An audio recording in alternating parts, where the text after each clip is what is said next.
Well, so we are currently in New Hampshire. We are hanging out in the White Mountains. It's a national forest. We are currently on this hike that's kicking our butts to the point that we decided to take a break and record a little bit and catch our breath. So we're currently hiking up to Mount Adams. It's literally just straight up, like there's just no, it's really tiring. We're just going up, up, up, up, up. Now, we're actually not sure if we'll make it the whole way. It's a 3.5 mile each way. I think it's just a little over 7 miles total actually. Yeah. And you go up 4,400 feet in elevation over those 3.5, 4 miles. So it's a tough one. Yeah. But I think Buddy's getting tired. Buddy here's taking it like a champ though. He's actually really frustrated that we've stopped right now. But tomorrow I think we're going to be hiking Mount Washington. Sounds like it's a really intense hike from the things Chad's been saying. I haven't really looked into it. Chad has. He says like over 100 people have died, and it's like there's like some big wall, straight up wall. Yeah, it's supposed to be, they call it the most dangerous small mountain.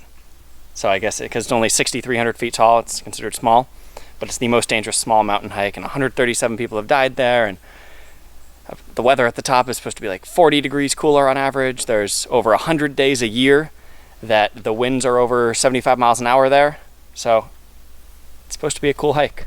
Yeah, so we might need to bring layers and lots of backpack, extra shoes, extra socks. They just tell you to bring all this stuff. So we're going to do that tomorrow, but let's continue our hike.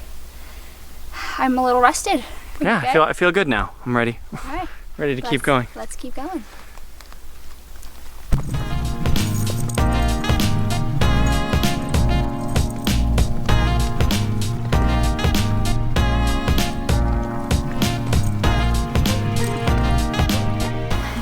So we turned around from our hike. It was getting really rough, so we decided, and we're running out of water, we don't have a lot of snacks, we really didn't prepare, so we turned around and decided to head towards a waterfall.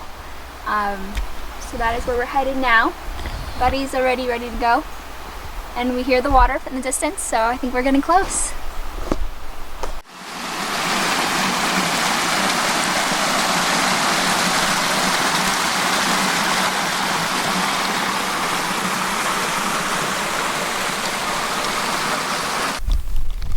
Alright, I think last time we left you we were hiking a trail in New Hampshire, and we mentioned doing Mount Washington the next day or two. So this morning we woke up with the plan to go and hike Mount Washington, and we had a long drive down this dirt road here to get there, and on the way we heard a squeaking from the belt, and I thought, oh, our belt might just be failing and I want to catch it before it's too late, before it falls apart.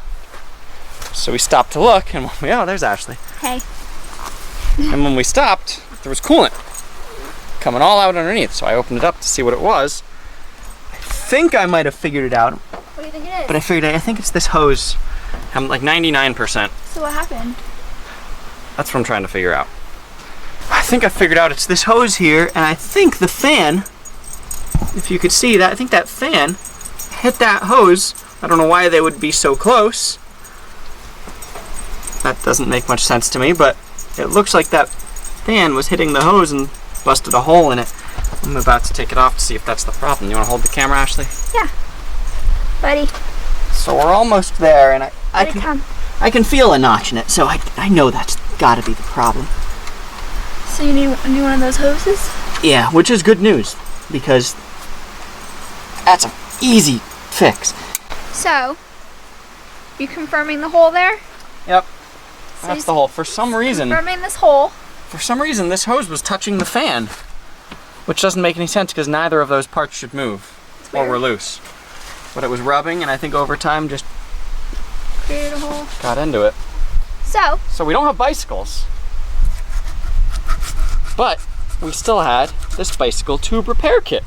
So I think if we throw a patch on it, wrap the crap out of it in electrical tape, and I'm pretty sure I even have a gallon of coolant, because we're just so prepared. I think it should at least get us where we're going. We might even be able to go hike Mount Washington today. Oh gosh. We're only like 2 miles from that base camp road we were going to. So now we're trying super glue. And it says let's sit for 1 minute. Well, that was with that glue. I guess with super glue it's probably about the same. Yeah, give it a minute. Wait. Now we're just wrapping it with some tape.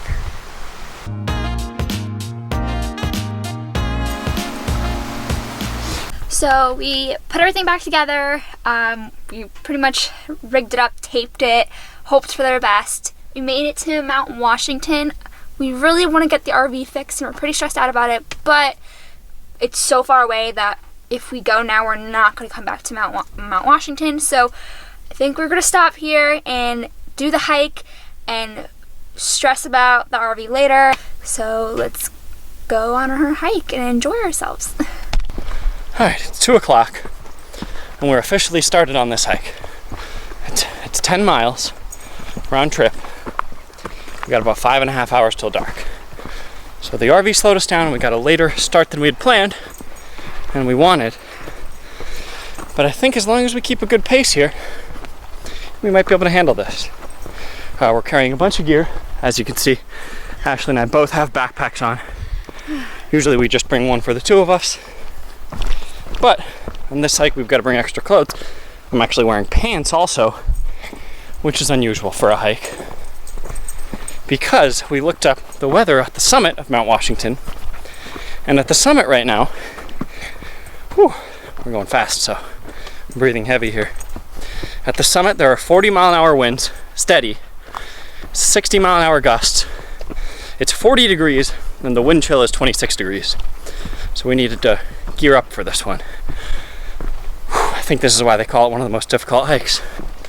How you feeling, Ashley? Very tired. We haven't even started yet.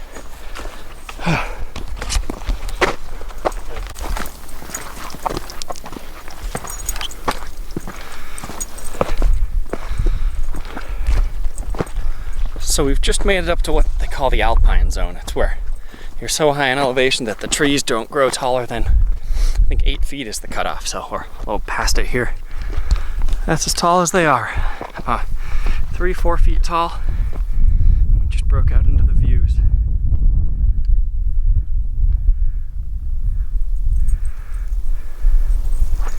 It looks like we're on our way into a cloud. So we'll see what happens up at the top.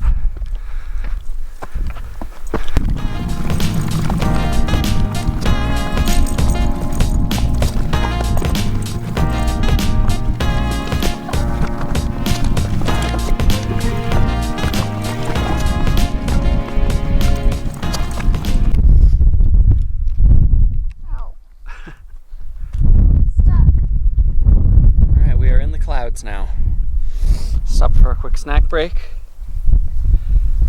And we're getting there. I think we're about a mile from the top now.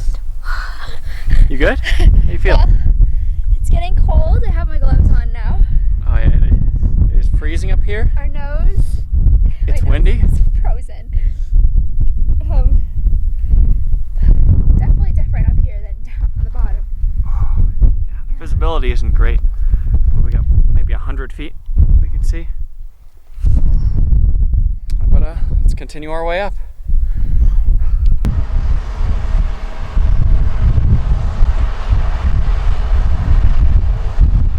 Just disappeared into the clouds. I know.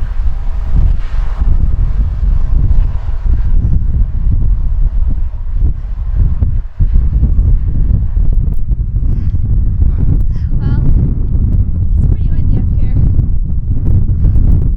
But I need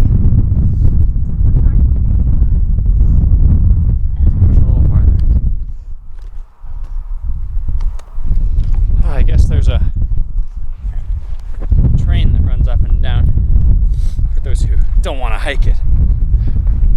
That was it right there. We're walking alongside the track here. It is extremely cold and extremely windy up here. When we started at 75 degrees at the bottom, didn't expect this.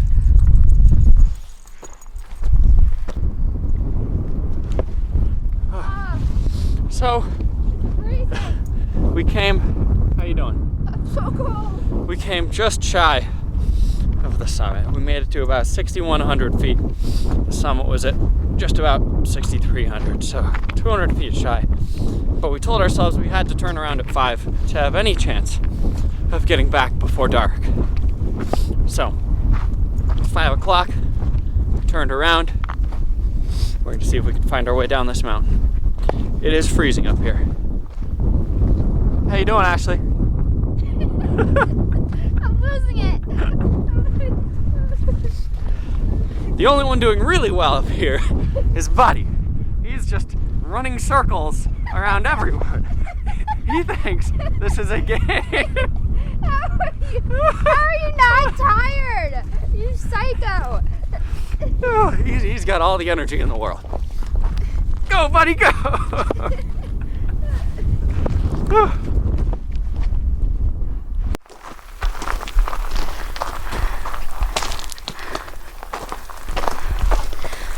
Well, we made it back just before dark. We're super tired. That was definitely a workout, Oh yeah. right? So, then we're gonna head to the car, whip up some dinner, and that is our day. And we'll see you next time.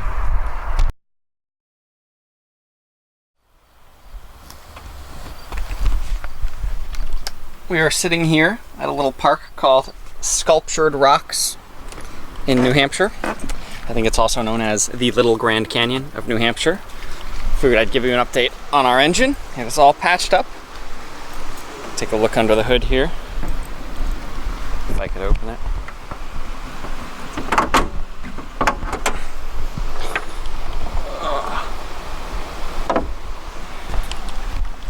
Here's our old hose, all taped up. It actually held really well for a couple days. And we were able to find a brand new one at a Napa Auto Parts.